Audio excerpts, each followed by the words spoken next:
विधान परिषदेच्या निवडणुकीचं वारं व्हायला सुरुवात झालेली आहे। त्यातच मताची जुळवाजुळव करण्यासाठी वसई विरारमधील सर्वाधिक प्राबल्य असलेला बहुजन विकास आघाडी हा प्रामुख्याचा महत्त्वाचा पक्ष आहे आणि या पक्षाचे 71 मतं आपल्याकडे खिचण्यासाठी शिवसेना शिंदे गटाकडून जोरदार तयारी करण्यात आलेली आहे। कालच पालघर ठाणे जिल्ह्याचे संपर्क प्रमुख रवींद्र फाटक यांनी लोकनेते माजी आमदार हितेंद्र ठाकूर यांची भेट घेऊन चर्चा केलेली आहे। आपल्यासोबत या विषयावरती बोलण्यासाठी शिवसेनेचे जिल्हा प्रमुख आहेत निलेश तेंडुलकरजी। सर, काय सांगणार, काय या भेटीची चर्चा होती, काय काल भेट झालेली आहे? रवींद्र फाटक हे विद्यमान आमदार आणि या जिल्ह्याचे संघटनेचे विभागीय नेते आहेत, तर निवडणुकीच्या अनुषंगाने भेटीगाठी या होतच राहत असतात आणि त्या अनुषंगाने ती भेट होती।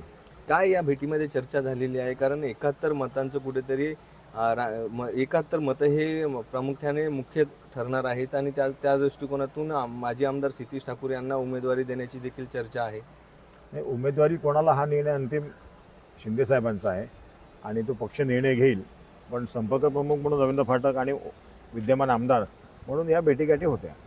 काल हितेंद्र ठाकूर यांच्याशी संपर्क प्रमुखांनी चर्चा केलेली आहे। या चर्चेमध्ये काय समोर आलेलं आहे? नाही, शेवटी आता निवडणूक आहे तर निवडणुकीचा संदर्भ आहे ना, निवडणुकी संदर्भामध्येच आहे आणि महायुतीची सीट कशी विजयी होईल, शेवटी अंतिम निर्णय काय की या पालघर जिल्ह्यामधून ठाणा पालघर जिल्ह्याची म्हणून जी महायुतीची सीट आहे विधान परिषद ती कशी विजयी होईल हाच एक अजेंडा आहे। रवींद्र फाटक यांचा कुठेतरी पत्ता कट करून सितीश ठाकूर यांना उमेदवारी दिली जाते अशी देखील चर्चा आहे। त्यांचा पत्ता कट हा विषय नाहीच आहे ना, कारण त्यांचा पत्ता कट नाही कट असतो तर मग ते काल कशाला बैठकीला आले असते। त्याच्यामुळे ते संपर्क प्रमुख आहेत पक्षाचा, शेवटी शिवसेनेमध्ये अंतिम निर्णय शिंदेसाहेब घेणार, त्याच्यामुळे पत्ता कट आणि कोणाचा हा काही विषय नाही। पक्षाने प्रत्येकाला एक जबाबदारी दिलेली आहे आणि त्या जबाबदारी सगळेजण आपली कामं करत असतात। या निवडणुकीमध्ये कसं पाहिलं आपण?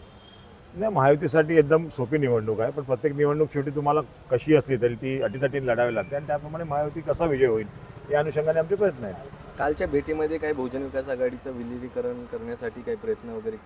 नाही, तो काय आमच्या लेवलचा विषय नाही, तो अंतिम निर्णय शिंदेसाहेब आणि जे कोण वरिष्ठ संबंधित असतील ते घेतील। ज्या पद्धतीने प्रहार संघटना विलीनीकरण झाल्यानंतर आता कुठेतरी भेटीगाठी वाढत आहेत आणि कसं काय पाहाल?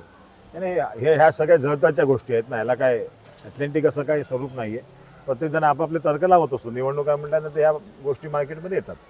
आपली काय रणनीती असेल यापुढे? काय पक्षाने वगैरे आदेश दिलेत आपल्याला? काय नाही, महायुतीचा उमेदवार कसा जिंकेल आणि त्याच्यासाठी जो जो काय पक्ष आदेश देईल त्याप्रमाणे आम्ही करतो, इतके वर्ष करत आलो त्याच्या पुढे करू।